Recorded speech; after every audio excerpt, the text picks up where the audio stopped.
દરેક દિવ્ય મુમુક્ષુઓને જય સ્વામી નારાયણ।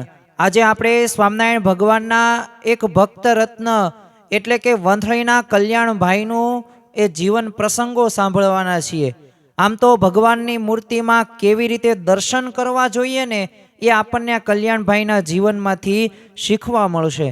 શ્રીજી મહારાજે એમના ઘરે પોતે જાય છે અને એટલું જ નહીં, એ ચમત્કાર પણ એક કરે છે।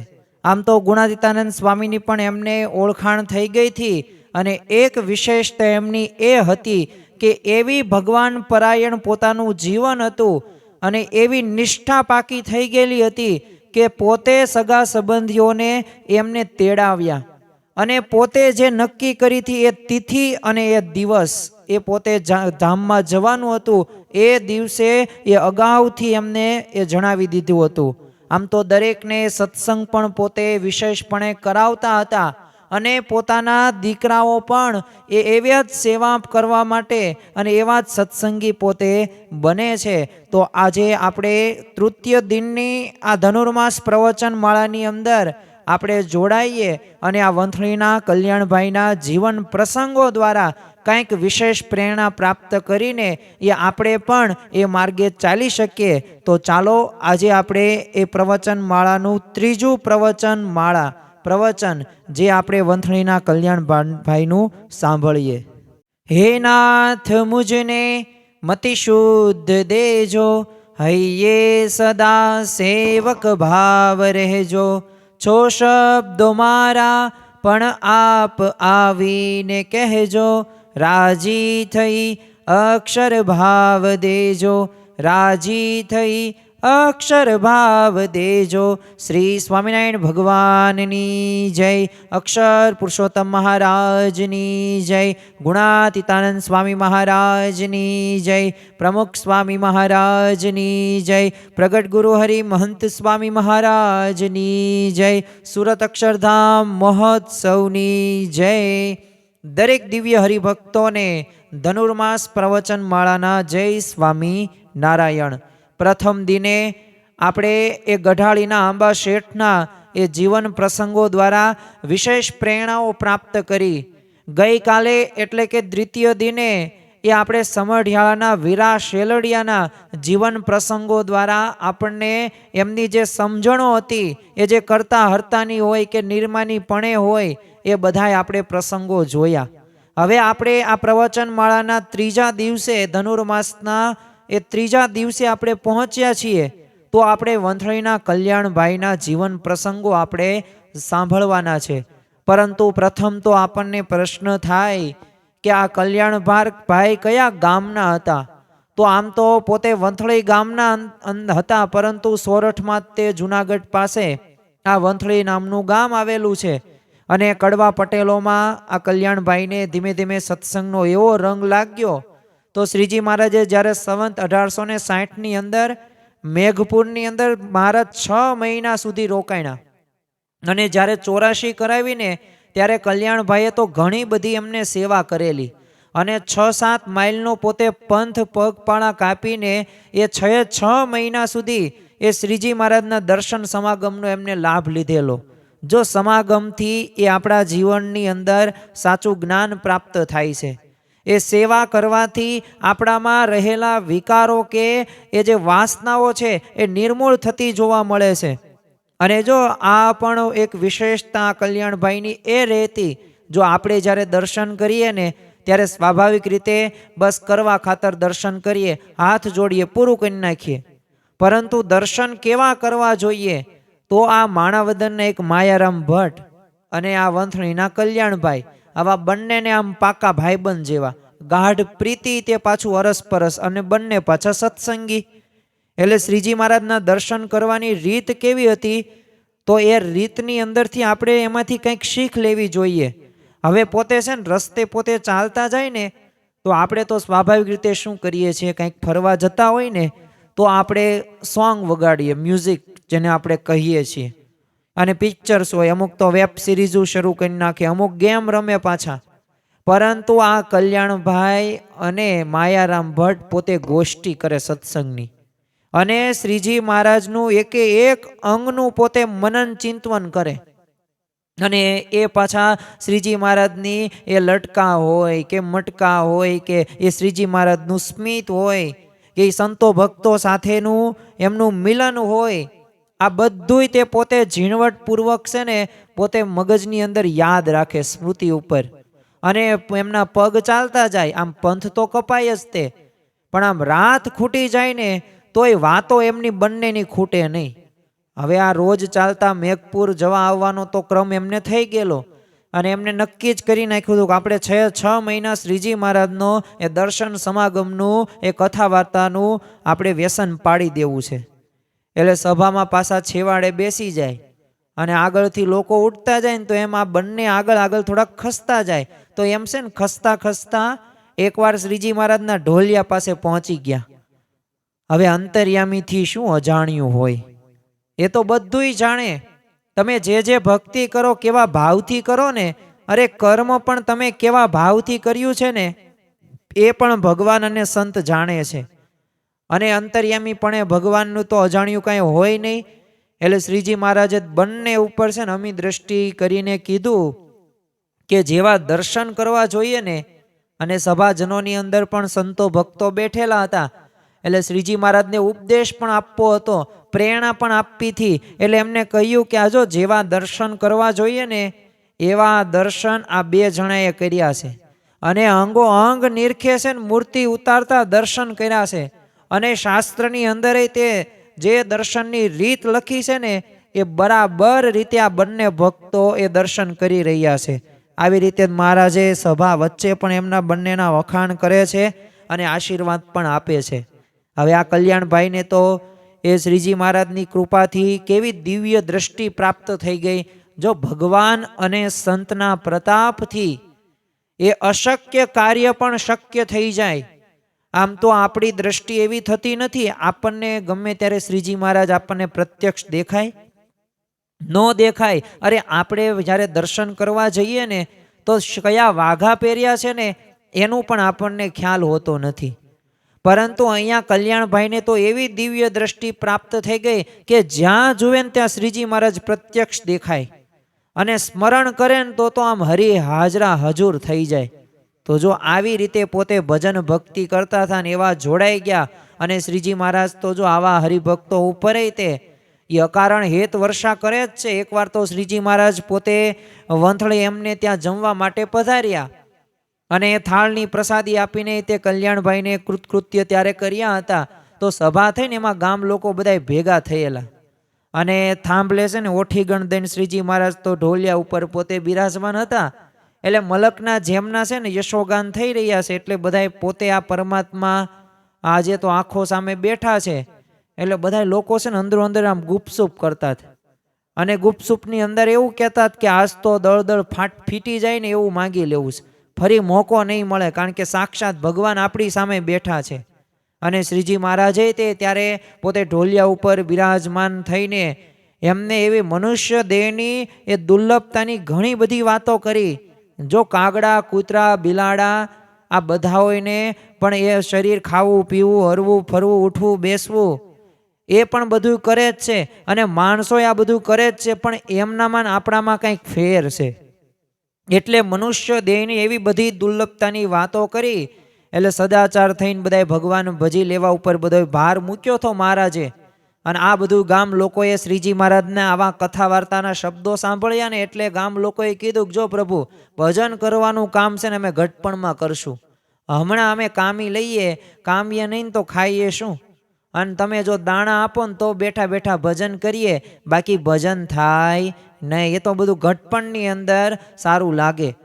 હવે આ કરુણા ભીનાની કૃપા તો વર્ષી અને કીધું કે કલ્યાણભાઈ આ તમારી આ કોઠીનું સાણું ખોલી નાખો અને ઉપરનું મોં બંધ કરી દો. હવે કલ્યાણભાઈ તો બધું જાણતા જ હતા, કારણ કે એમને ખબર હતી કે આ કોઠી બધી ખાલીઓ છે, પણ શ્રીજી મહારાજની આજ્ઞા થઈ એટલે પોતે એકદમ ઊભા થઈ જાય છે, અને આમ લોકોને પ્રતીતિ આવે ને એ ખાતર બોલે છે કે પ્રભુ કોઠીમાં તો દાણેય નથી. તે આમ બોલ્યા ને તે શ્રીજી મહારાજે કીધું તમે ખોલો તો ખરા. એટલે લોકો તો આમ ઊંચા નીચા થવા લાગ્યા, કારણ કે છે ને આવા ચમત્કારોની અંદર દરેકને છે ને ગમે છે. કે હું કંઈક ચમત્કાર જોઈ લો, કારણ કે જ્યાં ચમત્કાર ત્યાં નમસ્કાર. અને આપણને તો એવું જ તે કંઈક ગમે, એટલે આ બધાને ઉત્સુકતા વેશ થઈને કે આમાં હશે કે નહીં, આ તો બધું ખાલી હતું. અને સાણું ખોલ્યું અને એ સોડમતો લીલવણી બાજરો આમ ધક આમ પડતો ઢગલો છે ને ત્યાં થઈ ગયો. અને કીધું કે લ્યો પટેલિયાવ, જેટલો જોઈએ ને એટલો માંડો લેવા, અને જે લો ને એ ધર્મ નિયમ પાળજો ને પાછું ભજન કરજો.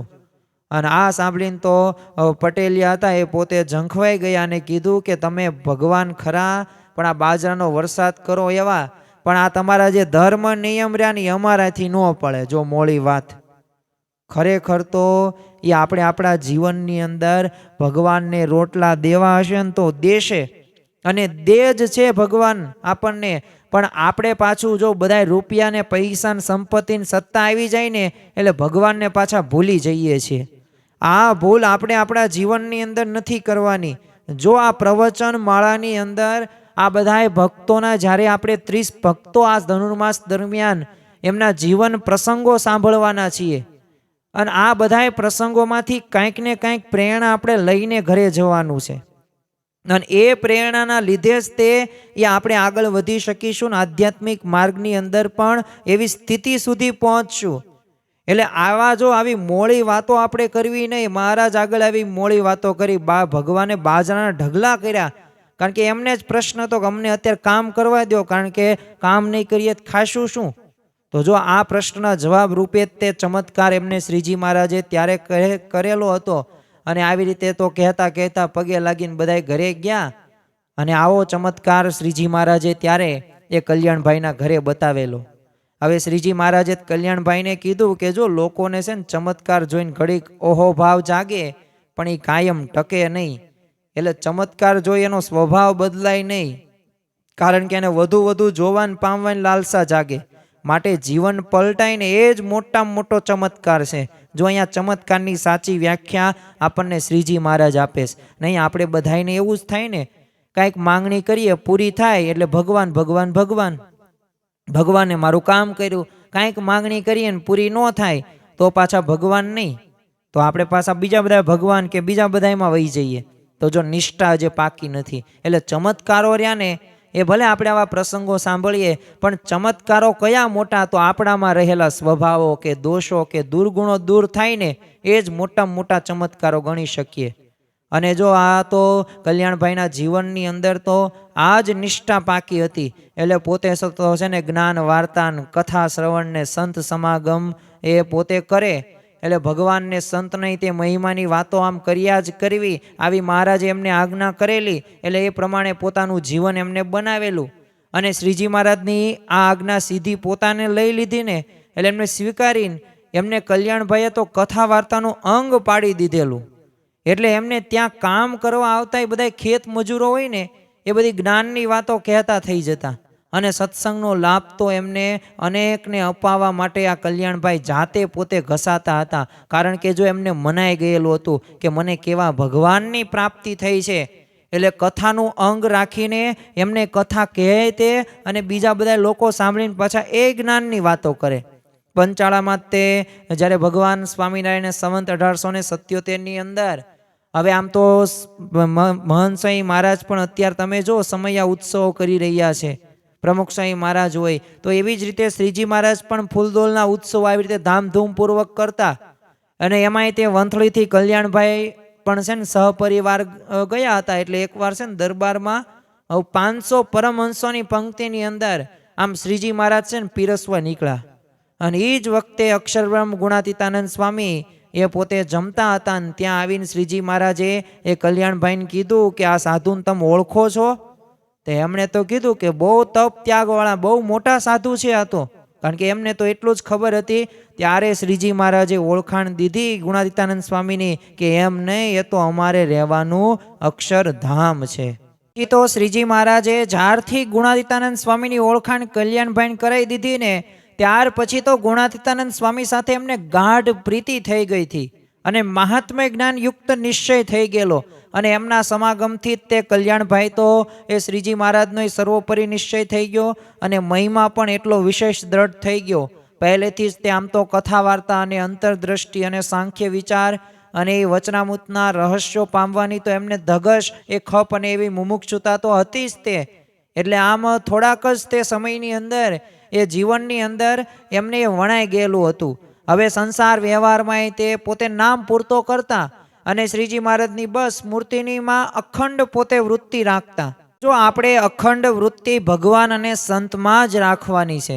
આ લૌકિક વ્યવહારો તો આપણે કરવાના છે, એ આપણી જવાબદારી છે અને કરવી જ જોઈએ, જવાબદારી પૂરી અને સારી રીતે કરવી જોઈએ. પણ પાછું મનનની અંદર એ અખંડ ચિંતવન ભગવાન અને સંતનું કરવાનું છે. જો જ્યારે પણ એ ઈચ્છે ને ત્યારે શ્રીજી મહારાજ એ જ્યાં બિરાજે ને ત્યાં સ્થળોની અંદર પોતે પ્રત્યક્ષ દર્શન એ ઘર બેઠા પોતે કરી શકતા હતા. તો આવી તો એ શ્રીજી મહારાજની કૃપા એમના ઉપર થઈ ગયેલી. કલ્યાણભાઈના ખેતરને છે ને અડીને એક વંથલીના એક કણબીનું ખેતર હતું અને એણે તો છે ને નક્કી કરી નાખેલું. આમ તો પોતે આમ ગુણભાવી હતા, પરંતુ એટલા બધા એ ગુણભાવી નહીં. પણ એને નક્કી કરી નાખ્યું કે મારે આ કલ્યાણભાઈ છે ને વાત થોડી કંઈ સાંભળવી નથી. અને પાછો કેટલું એમને વિશ્વાસ હતો કે જો આ કલ્યાણભાઈની વાત હું સાંભળીશ ને તો હું સત્સંગી થઈ જઈશ. એટલે કલ્યાણભાઈની આમ ભેગો થાય જ નહીં. પણ જો કલ્યાણભાઈએ તો એ નક્કી જ કરેલું હતું કે એને મારે સત્સંગી કરવો છે. અને પછી તો કલ્યાણભાઈએ એ શેરડી વાવી અને એ ઉગીને મોટો વાઢ થયો. એટલે એણે પહેલાં છે ને કણબીને કીધું કે જો અમારાથી છે ને ખર્ચે કંઈ પૂગાતું નથી, એટલે તમે વાઢમાં ભાગ રાખો ને તો ઠીક અને સારું કહેવાય. આ યુક્તિ વાપરી કલ્યાણભાઈએ, કારણ કે આમ તો એ ભેગો નહોતો થાય એવો અને એને નક્કી જ કરેલું રાખેલું હતું. અને આ સાંભળીને એટલે તરત તે ના પાડી દીધી. અને પછી છે ને એને ઘરે જાય છે અને એની બૈરીને વાત કરે છે એની પત્નીને. અને જ્યાં વાત કરી એટલે સ્ત્રીએ શું કીધું, એટલે આ તમે ભાગ શું કામ મૂકો છો? કાંઈ મહેનત કે જાજુ કાંઈ ખર્ચય નહીં, તૈયાર જમણ હવે જમવા જેવું છે. એટલે એને તો પછી કલ્યાણભાઈને કીધું કે જો ભાગ તો રાખું પણ કામ કરવા નહીં આવું. એટલે કલ્યાણભાઈએ કીધું કે કાંઈ વાંધો નહીં, કામ કરવા ન આવતા, કામ અમે કરશું. અને એ સાંભળીને તો કલ્યાણભાઈનો એને બહુ તે ગુણ આવી ગયો. અને પછી તો એમની વાતો સાંભળતા સાંભળતા એ પોતે પાકો સત્સંગી થઈ જાય છે. તો જો આ રીતે એમને સત્સંગી કર્યા. પછી તો ધીમે ધીમે કલ્યાણભાઈએ કણબીન સત્સંગ કરાવેલો અને કલ્યાણભાઈએ ઘણું બધું શીખવેલું હતું. એટલે શ્રીજી મહારાજની બધી મૂર્તિના ચિહ્નો હતા એ પોતે નિત્ય સંભાળે. એકવાર તો છે ને શ્રીજી મહારાજે એને દર્શન દઈને કીધું કે તમે બધા જો ચિહ્ન ધારો તો છો પણ એક નખનું કેમ નથી ધારતા? એટલે આ વાત પછી તો એને કલ્યાણભાઈને કરેલી અને પછી ખરેખર એ પોતે ચિહ્ન છે ને ધારવાને ભૂલી જતા હતા. એટલે એમની જે ભૂલ હતી ને એ પણ શ્રીજી મહારાજે સાક્ષાત પોતે એ પ્રગટ થઈને પ્રત્યક્ષ દર્શન આપીને એમને જણાવી. આમ તો કલ્યાણભાઈ છે ને પોતે ખેતીનો એમને વ્યવસાય, એટલે કામ કરવા માટે મજૂરો તો રાખવા પડે, કારણ કે એકલા કાંઈ પોગી વળી શકાય નહીં. એટલે ભગવાન ભજવાની પાછું વાતું કરે અને ભજનની રીત શીખવે. વ્યસન હોય ને અમુક મજૂરને તો વ્યસનય મુકાવે, એટલે નિર્વ્યસની જીવન જીવાવે. પછી વહેમ હોય તો એને ભગાડે અને પ્રગટ પુરુષોત્તમનો જે આશરો રહ્યો ને એ મજૂરને પણ દ્રઢ કરાવી દેતા. અને પાછી સાથે સાથે એ પાછે જે કોષ દ્વારા છે ને હાંકે ને તો 1 2 3 એમ કોષ ન ગણે. સ્વાભાવિક રીતે આપણે આપણા કાર્ય કરતા હોય ને તો એમાં આપણે વ્યસ્ત હોઈએ અને એ કાર્યની અંદર આપણે ફોકસ કરીએ, એટલે ત્યારે આપણને ભગવાન કાંઈ યાદ ન આવે અને નામ સ્મરણય ન કરીએ.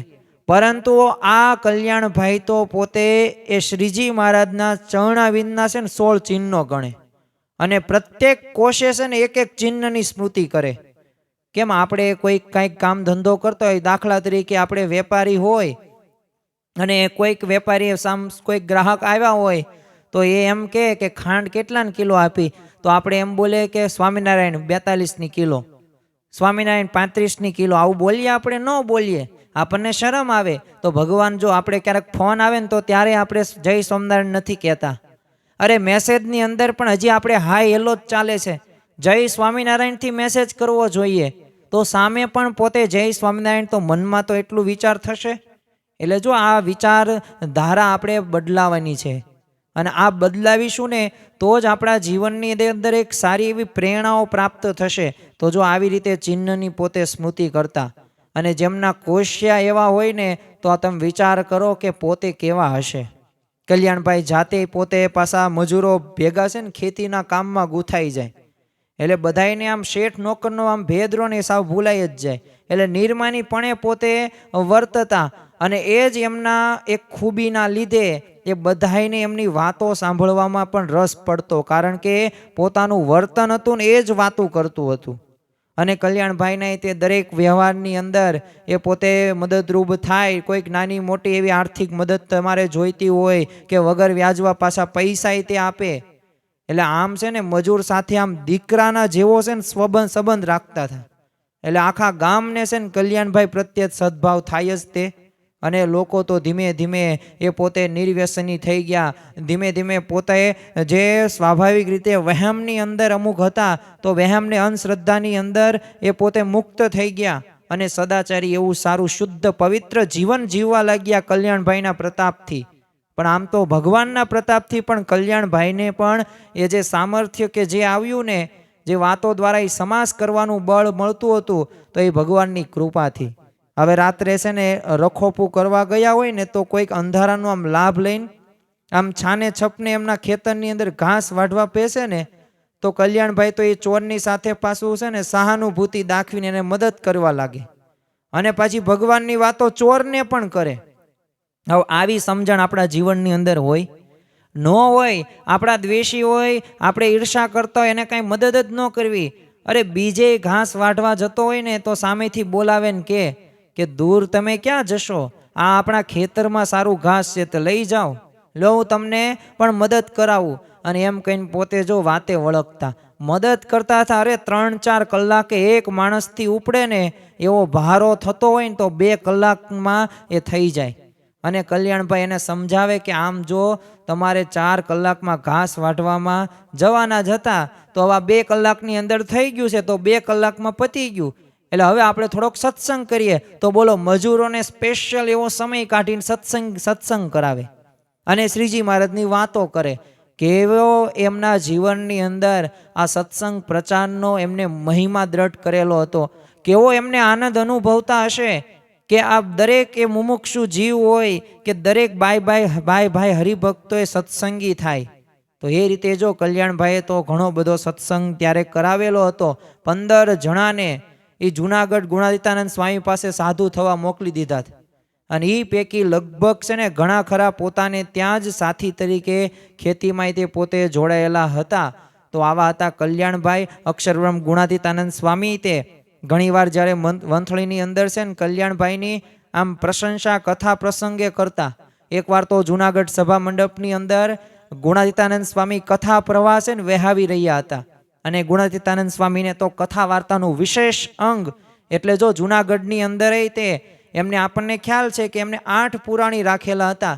એક પુરાણીના 3 કલાકના વારા, એટલે 24 કલાક કથા વાર્તા શરૂ. અને એ જ વખતે છે ને જાડો એક ઘેરદાર ચોણો અને થોડુંક મેલું ઘેલું કેડિયું અને માથે પણ થોડુંક મેલું ફાળિયું બાંધેલું હતું. અને એક કણબીનો પ્રવેશ એ ત્યાં સભાની અંદર થાય છે. હવે આ નાગરો તો એમને જોઈને છે ને પોતે આમ મોં સ્વીકારવા લાગ્યા, કારણ કે ના કાઢે રૂમાલ દેવા લાગ્યા. એટલે ગુણાતીતાનંદ સ્વામીએ કીધું કે ભાઈ, એમના કપડાનો પવન લાગશે ને તોય તમે પવિત્ર થઈ જશો. એ કપડાં મેલા હોય કે ઉજળા, પણ કપડાની કોઈ મહત્તા નથી. એ ઉપરથી ઉજળા તો બગલા પણ હોઈશ. આ કલ્યાણભાઈનું તમે અંતર જુઓ ને તો એક પણ દાગ ન મળે. એવું ઉજળું અંતર છે ને થાય ને તો એમાં મહારાજનો વાસ થાય. અને એવો તે કલ્યાણભાઈનું એક જીવન, એક અંતર એ શુદ્ધ પવિત્ર જોવા મળતું હતું. અક્ષરબ્રહ્મ ગુણાતીતાનંદ સ્વામી એકવાર છે ને કલ્યાણભાઈની વાડીએ છે ને પધાર્યા. એટલે ત્યાં વૃક્ષ નીચે સભા કરીને બેઠા હતા. તો એ વખતે છે ને એમનો દીકરો ડાહ્યો એ ધૂળમાં રમતો હતો. તે સ્વામીએ તેને બોલાવીને આમ શેરડીનો પ્રસાદ આપ્યો. અને પછી કલ્યાણભાઈ આગળ વાત કરી કે આજ આ સત્સંગનો મહિમા તો છે ને મુખ થકી કહેવાય નહીં, અને જો કહીએ ને તો માન્યમાંય આવે નહીં. એટલે પછી કલ્યાણભાઈએ તો હાથ જોડીને કીધું કે સ્વામી, સત્સંગનો મહિમા તો બહુ છે. પછી ગુણાતીતાનંદ સ્વામીએ માર્મિક વાતો કરી અને સમજાવ્યું કે આ પૂર્વના જે અવતારો થઈ ગયા ને એ આ તમારા છોકરા સામે જોતા એમાં તો કરોડ ગણું મને દેવ જ જણાઈશ. અને મોટા મોટા હરિભક્ત અને મોટા મોટા જે સાધુ એ મહારાજનો મહિમા તો જો ખરેખર એ કહેવાય જ કેમ. અને મહારાજે જ વચનામૃતની અંદર કીધું છે ને કે હું મારા મહિમાના પારને પામતો નથી, તો બીજા તો પામશે જ કેમ? અને આ વાત સ્વામી કરતા હતા ને ત્યાં છે ને જાગા ભગત સાથે હતા. અને આપણને ખ્યાલ છે કે આ જાગા ભગતે એ વચનામૃત કે આ સ્વામીની વાતોની અંદર સંકલનની અંદર આ વાતો એમને નોંધ કરેલી. એટલે જો આપણે જ્યારે સ્વામીની વાતો ગ્રંથ વાંચીએ ને તેમાં 3જા પ્રકરણની અંદર આ 72મી વાત એ આ જાગા ભક્તે લખેલી છે.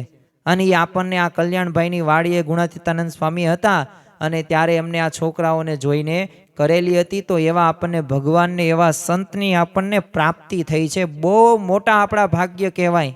એ વખત ગુણાતીતાનંદ સ્વામી પણ હરિભક્તોને છે ને એક વ્યવસ્થિત રીતે એક નિયમ આપતા હતા ને ઘણી બધી વખત એમને કહેતા હતા, માર્ગદર્શન આપતા હતા કે તમે કલ્યાણભાઈ પાસે છે ને તમે જજો અને સંપર્કમાં રહેજો. જો આવું આયોજન ઘણી બધી વખત કરતા. શ્રીજી મહારાજના તે દીક્ષિત સંત હતા રામદાસ, એ સ્વામી ગઢપુર રહેતા, તો આમ માંદાની સેવા છે ને કરતા. એટલે શ્રીજી મહારાજ તો ગઢપુર મંદિર બાંધતા એ વખતે છે ને બધાને આજ્ઞા કરેલી કે ઘેલે છે ને સ્નાન કરીને બધાએ એક એક પથ્થર છે ને માથે ઉચકીને લાવવો. એટલે આ રામદાસ સ્વામી તો માંદાની સેવામાં હોવાથી આ આજ્ઞા પોતે પાળી શકતા નહીં, એટલે એને છે ને રાત્રે 2 વાગે ઘેલે જાય અને પથ્થર લઈ આવે. તો એકવાર થયું એવું કે પથ્થરનું થોડુંક પછડાટથી છે ને શ્રીજી મહારાજ અક્ષર ઓરડીમાં પોતે સૂતા હતા, પોતે જાગી ગયા. એટલે પૂછ્યું કે કોણ એ? તો ત્યારે પોતે આવી કીધું કે એ તો હું છે ને રામદાસ છું. અને બધી પરિસ્થિતિ એમણે વર્ણન કરી કે હું આ માંદા સેવાની સ્વામીની જ્યારે સેવા કરું ને ત્યારે એટલે આ સેવા મારે જે તમે જે નિયમ આપ્યો ને એ આ સેવાને લીધે પડાતો નથી, એટલે હું વહેલા જાગું છું. અને મહારાજ તો રાજી થઈ જાય છે અને એમને ભેટે છે ને કહે છે કે આ તમારા પર તો અમે બહુ રાજી છીએ. કંટાળ્યા વગર તમે માંદાની સેવા કરો છો. અને આ પથ્થરની સેવા એમાં આવી ગઈ. અને આ રામદાસ સ્વામી એ શ્રીજી મહારાજના સ્વધામ ગામન બાદ એ ગોપાલ સ્વામીની આજ્ઞાથી પોતે જુનાગઢ રહેતા. એટલે ગુણાતીતાનંદ સ્વામી એમને જે સેવા ચિંતન એ પાછા કરતા. તો એકવાર છે ને તાકીદનું કામ આવવાથી કલ્યાણભાઈને છે ને પત્ર પહોંચાડવા માટે રામદાસ સ્વામીને મોકલ્યા અને કીધું કે જતા આવતા છે ને રસ્તે તમે અખંડ ભજન કરજો. એટલે તેઓ તો કલ્યાણભાઈ પાસે પહોંચ્યા અને કાગળ આપ્યો ને પાછા વળ્યા. અને ત્યાં જ તે જુનાગઢના કાંગરે એમને શ્રીજી મહારાજના દર્શન થયા. એટલે આને અનુલક્ષીને છે ને સ્વામીએ વાત કરી કે અમે જે જે આજ્ઞા કરીએ ને એ ભેળી મહારાજની મૂર્તિ આપીએ છીએ, પણ એ બીજાના કળિયામાં ન આવે. તો જો ભગવાન અને સંત એ આપણને જે જે આજ્ઞા કરે છે ને એ આજ્ઞા આપણે પાલન કરીએ ને તો એ આજ્ઞાથી ભગવાનની મૂર્તિ એ આપણને પ્રત્યક્ષ રૂપે એ આપણને અનુભવ થશે. અને જો આ કળયુગની અંદર પણ આપણને એવા સત્પુરુષ એવા ભગવાનની આપણને પ્રાપ્તિ થઈ છે. એમના સાથે આપણે સત્પુરુષ સાથે જોડાવાનું છે. જો આ બધાય પ્રસંગો આ બધાય જીવન ગાથા સાંભળીને આપણે આ બધી પ્રેરણાઓ પ્રાપ્ત કરવાની છે. અને એ બધું આપણે કરીશું તો આપણે પણ ભગવાનને પામી શકીશું. અને એવું આપણને અખંડ એક સુખ આવશે, અખંડ ચિંતવન થશે ભગવાનની મૂર્તિનું અને સંતનું. સંવત 1922ની સાલની અંદર જ્યારે અક્ષરબ્રહ્મ ગુણાતીતાનંદ સ્વામીએ હવે સાંતલપુરના બીડમાં છે ને એમને તૃણોત્સવ કરેલો. એટલે 7-8 દિવસ તો સ્વામી ત્યાં જ રોકાણા અને કથા વાર્તાનો અખાડો જમાવ્યો હતો. હવે આ વંથળીના કલ્યાણભાઈ હતા ને એ પણ પોતે સમાગમ કરવા માટે એ ગુણાતીતાનંદ સ્વામી પાસે પોતે પહોંચી જાય છે. એટલે એકવાર તો છે ને કથા પ્રસંગે સ્વામીએ સ્વસ્વરૂપની બધી વાત કરતા છે ને કલ્યાણભાઈને કીધું કે કલ્યાણભાઈ, આ પ્રાગજી વગેરેને મને અક્ષર ન કહેવામાં સમ ખવડાવ્યા છે, પરંતુ અહીંયા તો છે ને વગડો છે, એટલે વાંધો કાંઈ નહીં આવે. અને આ જ સાંભળીને પ્રાગજી ભક્ત તો આનંદમાં આવી ગયા અને કલ્યાણભાઈ જેવા નિષ્ઠાવાન ભક્તો પાસેથી એમણે પોતાના એ સ્વામીના મૂળ અક્ષરપણાની વાતો અને મહિમાનું ખૂબ ગાન કર્યું. એક હરિભક્ત તો ગુજરાતથી ઠેઠ જુનાગઢ ગુણાતીતાનંદ સ્વામીને સમાગમ કરવા આવેલા. એટલે એમના અંતરની અંદર એમને પ્રશ્ન શું હતો? ખૂબ અશાંતિ રહેતી હતી. જો અત્યારે આપણે આધુનિક સમયની અંદર રહીએ છીએ, આપણે બધી પ્રકારની સુવિધા આપણી પાસે છે, પરંતુ જે શાંતિ થવી પડે ને એ શાંતિ આપણને પ્રાપ્ત થતી નથી. પરંતુ જો આ ભગવાન અને સંતના શરણે જઈએ ને તો આ પોતે એક અશાંતિ વાળો એમનો પ્રશ્ન હતો અંતરમાં. એટલે સ્વામીએ બધી તે વાતો કરીને તોય આમ છે ને ઉદ્વેગ રહ્યા કરતો. એટલે સ્વામીએ કીધું, અને આ ગુણાતીતાનંદ સ્વામીની વાતોની અંદર પણ આવે છે. સ્વામીએ ત્યારે એમને કીધું કે આ તો લાખ મણ લોઢાની છે ને લોઢી ધગી હોય ને તો એના ઉપર 1-2 પાણીના ઘડા ઢોળીએ ને તેણે કરીને ઠરે નહીં. એને તો ઠારવી હોય ને તો ગંગાના ધરામાં લઈને નાખવી પડે તો 10-15 દિવસ સુધી હવેલી જેવડી છોડ્યું ઉછળે ત્યારે માંડ ઠરે. એમાં પંચ વિષય કરીને તો છે ને જીવ ધગી જાય છે. એને 1-2 દિવસ રહીને જાણે છે કે ટાઢો કરી જો, પણ એમ કાંઈ ટાઢો નહીં થાય. એને તો ટાઢો કરવો હોય ને તો 10-15 દિવસ સુધી તો ફેર ચડ્યો ને એ ઉતરે ત્યારે વાત હોય ને એ પોતે અંતરની અંદર બેસે ને પછી એને ટાઢું થાય. તો જો આ આધ્યાત્મિક માર્ગની અંદર 1-2 દિવસની અંદર એવી સ્થિતિ સુધી નથી પહોંચી શકવાના. આપણે એ નિત્ય સમાગમ કરવાનો છે. એ સમાગમથી પાછી એ સ્થિતિને પ્રાપ્ત કરી નાખીશું પાછા. પણ ધીમે ધીમે ધીમે, કારણ કે અનંત જન્મોથી આપણે આ વિષયોનું સુખ ભોગવ્યું છે. અનંત જન્મો સુધી મહારાજે વચનામૃતની અંદર વાત કરી છે ને કે આ એક જીવે છે ને દરિયામાં જેટલું પાણી તમને દેખાય છે ને એટલું એક માતાનું ધાવણ પીધેલું છે. વિચાર કરો કેટલા આપણે જન્મ લીધેલા હશે અને હજી આપણો એ મોક્ષ નથી થયો. હવે આપણે મોક્ષ કરવાનો છે. આ બધું સમજીને જ કરશું ને પાક્કી નિષ્ઠા દ્રઢ આશરો તો એનાથી થઈ જશે. પછી તો પેલા ભરીભક્ત હતું ને એને ખરેખર લાખમણ લોઢાની આમ ધગેલી લોઢી જેવું અંતરે થોડુંક વર્તતું જ હતું. એટલે એને સ્વામી સામેથી કીધું કે સ્વામી હું તો છે ને સોરઠની પંચ તીર્થી કરી લઉં પછી હું અહીંયા આવીશ. એટલે સ્વામીએ કીધું સારું તમે જાઓ. કાંઈ સ્વામીએ કાંઈ કીધું નહીં, બીજો મહિમા ન કીધો, અને કીધું કે અમારા વતી બધે દર્શન કરજો પણ પહેલાં છે ને તમે વંથળી જજો. એટલે પહેલાં તો વંથળીમાં આવ્યા અને કલ્યાણભાઈનો એમને યોગ થયો. આમ જાણે બધી હરિભક્તોનો આમ વૃત્તાંત જાણતા હોય ને એમાં કલ્યાણભાઈએ બધી વાત કરી દીધી ને કીધું કે જો તમે સાક્ષાત અક્ષર બ્રહ્મનો સમાગમ મૂકીને એ જે પંચ તીર્થમાં નીકળાશો ને એ જ તમારી મોટામાં મોટી ભૂલ છે. અને ગુણાતીતાનંદ સ્વામી તો માયા પરના પુરુષ છે.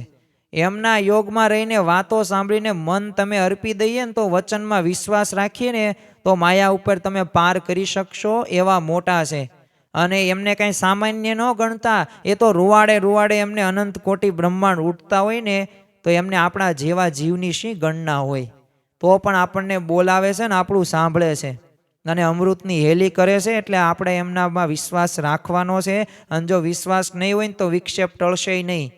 એટલે હવે છે ને મહિમાથી થોડીક કથા સાંભળો અને સદાને માટે તો પરમ શાંતિ થઈ જશે. બાકી પંચ તીર્થી કરશો ને તોય શાંતિ નહીં થાય. અને કલ્યાણભાઈની વાતો સાંભળીને એ ભાઈ તો ત્યાંથી પાછા વળી ગયા અને પોતે જૂનાગઢ આવે છે. અને ગુણાતીતાનંદ સ્વામીનો મન કર્મ વચને સમાગમ કરીને પોતે એવી નિર્વાસનિક સ્થિતિને પણ પોતે પામે છે. ગુણાતીતાનંદ સ્વામી તો ઘણી વાર છે ને કથા પ્રસંગમાં સૌને કહેતા કે જેણે પર્વતભાઈના દર્શન ન કર્યા હોય ને ત્યાં કલ્યાણભાઈના દર્શન કરો. એટલે પર્વતભાઈના દર્શન થઈ રહ્યા. તો જો આ અગતરાયના પર્વતભાઈ જેટલો મહિમા એ આ વંથળીના કલ્યાણભાઈનો એ ગુણાતીતાનંદ સ્વામી પોતાના મુખેથી કહેતા હતા. એટલે ખરેખર આપણે આવા કલ્યાણભાઈના જીવન પ્રસંગો અત્યારે સાંભળી રહ્યા છીએ. એ સામાન્ય વાત નથી. કારણ કે આ એમની ગાથા છે. એ ગાથા સાંભળવા માટે નહીં, ખાલી કહેવા માટે હું નથી કહેતો, પરંતુ મારે કે તમારે આપણે સૌ કોઈને એ અંતરમાં આ બધા પ્રસંગો એ ફિટ કરી નાખવાના છે. એ આપણે જડી દેવાના છે.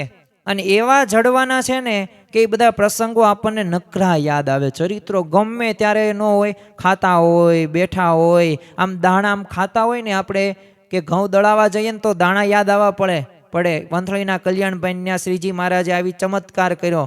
આપણે એ કથા વાર્તા સંતોની સાંભળતા હોય ને એટલે આપણે એવો મહિમા સાથે બેસવું કે આ બધી વાતો રહીને એ અક્ષરધામની વાતો છે. આ સામાન્ય કોઈ કરતા નથી. જો આવા મહિમા સાથે જોડાઈએ ને તો આપણું કામ થઈ ગયું. અને કલ્યાણભાઈનો તે દેહ ત્યાગ કરવાના સમયે તે આમ તો આગળથી જ તે બધાએ છે ને બધા સગા સંબંધીને ભેગા કરી રાખેલા. તમે વિચાર કરો કે માણસના હાથમાં શું છે. આમ તો છે ને માણસના હાથમાં નથી ને એની વાતો પહેલાં કરીએ. પછી માણસના હાથમાં તો આમ કાંઈ નથી. એ ગમે તેટલું પોતે પ્રયત્ન કરે ને તોય તે એ કામ બગડે જ તે. એક તો જો જન્મ અને મૃત્યુ એ માણસના હાથની અંદર નથી. એક બીજું કે લાભ કે હાનિ એ પણ માણસના હાથમાં નથી. તો જો આ એક મૃત્યુને જન્મ એ આપણે કોઈ નક્કી ન કરી શકીએ, પણ જો આવા ભગવાનના ભક્ત હોય ને, સાચા હૃદયથી ભગવાનની ભક્તિ કરી હોય ને અને સાચા જોડાણા હોય ને, તો પોતે કહી શકે છે કે પોતાને ક્યારે ધામમાં જવાનું છે. બધાય સગા સંબંધીઓને એકઠા કરી નાખ્યા અને બધાને કહી દીધું સત્સંગ તમે દ્રઢ કાર્ય કરજો, ભલામણ કરી દીધી, છેલ્લી સલાહ દઈ દીધી.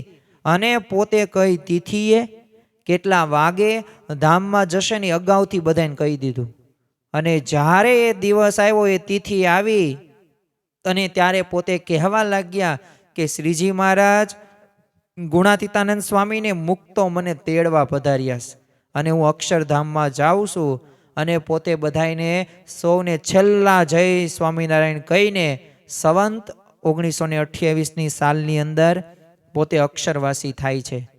અને બસ અખંડ ભગવાનનું એ સ્મરણ એ કરે છે અને ભગવાનનું મૂર્તિનું સુખ પોતે અક્ષરધામમાં બેઠા બેઠા મેળવે છે.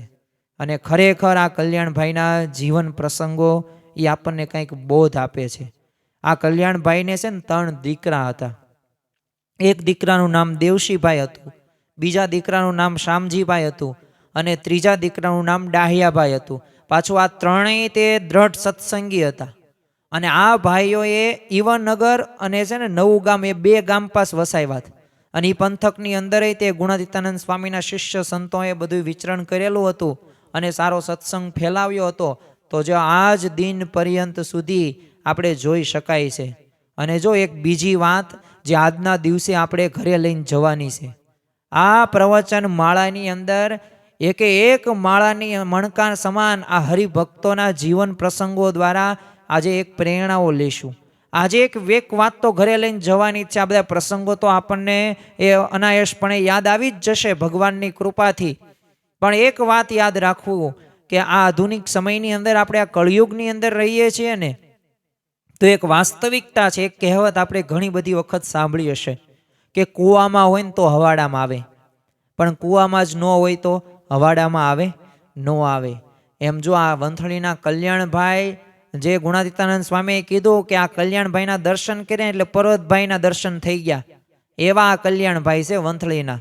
તો જો એ સત્સંગી કેટલા પાકા હશે તો એમને પર્વતભાઈ સાથે એમને એ તુલના કરી. તો જો એ સત્સંગી પાકાય થયા, બીજા બધાને સત્સંગીઓ પણ કર્યા, પરંતુ સાથે સાથે એના જે પુત્રો હતા ને, આ પુત્રોને પણ એવા જ એ સત્સંગી એ પોતે કર્યા છે. એટલે આમ આવનાર પેઢી પણ છે ને આમ સત્સંગી આપણે થશે અને કરવી હોય ને તો આપણે પાકા સત્સંગી થવું પડશે. આપણે એમના એક દીકરાની વાત કરીએ, ડાહિયાભાઈની વાત કરીએ, તો આ ડાહિયાભાઈએ પણ આ એટલો વારસો અત્યારે જાળવી રાખ્યો એમને હતો. તો એમના નિયમ ધર્મ ઉપાસના સમજણ હતી ને, એ અનાસક્તિ જેવા ગુણો એમને સહેજની અંદર દ્રઢ હતા. એકવાર છે ને મંદિરમાં આમ સાધુઓને છે ને ગોદડા કરવાના હતા. એટલે ડાયાભાઈએ માપ અંગે પૂછ્યું તો ડાયાભાઈએ કીધું જો સ્વામી, જેને ગોદડું ઓઢ્યું ને પાથર્યું હોય ને એને ખબર પડે.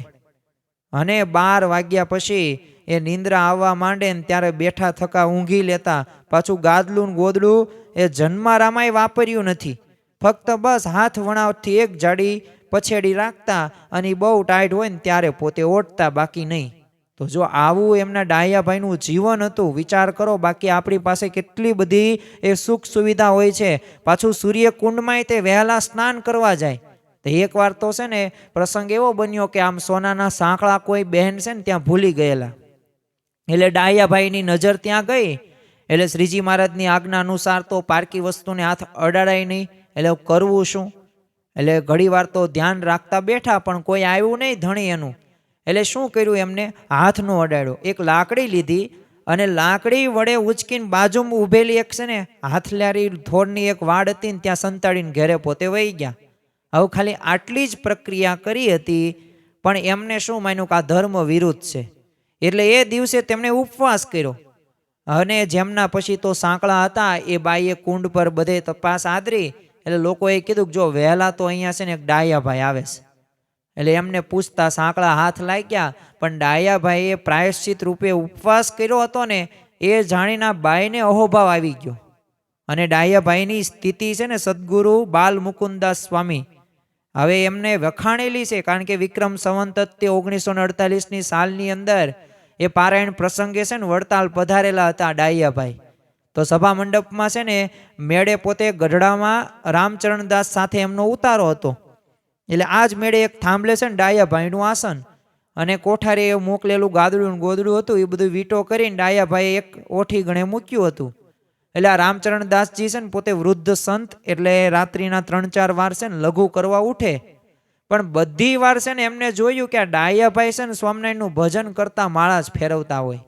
8 દિવસ સુધી ક્યારેય પોતે લાંબો પગ કરીને સૂતેલા ન જોયા. એટલે એમને છે ને બાલમુકુંદ સ્વામીને આ બધી વાત કરીને ત્યારે એમનો વધુ બધો મહિમા એમને સમજાણો. અને ગુણાતીતાનંદ સ્વામીના તે એક શિષ્ય હતા યોગેશ્વરદાસ સ્વામી, એમની સાથે પણ આ ડાહિયાભાઈને ઘણું બધું હેત.